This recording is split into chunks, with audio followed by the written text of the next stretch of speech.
Hi everyone, welcome to Smart Semester's Python programming playlist.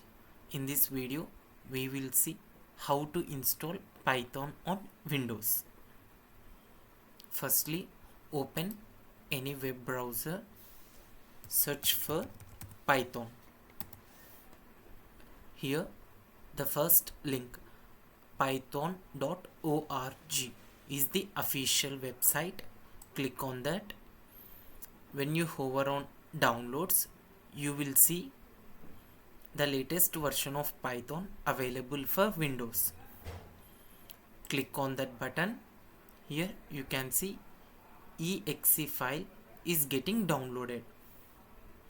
Once download is complete, click on this arrow mark button.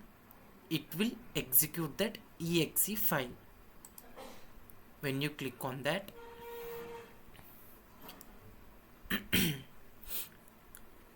a pop-up appears like this.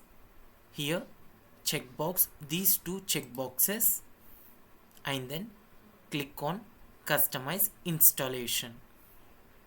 Here don't change any checkbox, keep them as it is. Click on next. Here in the advanced option section, checkbox the first one, install Python 3.14 for all users. When you checkbox this, here you can see the directory in which our Python is getting downloaded. Now click on install. A pop-up appears. Click on yes and the setup progress will continue. After this setup has been completed, you will see installation was successful.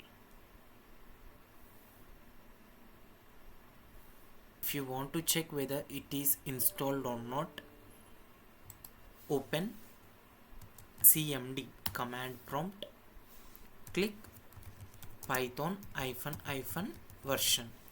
It will show the version of Python that is installed on your Windows.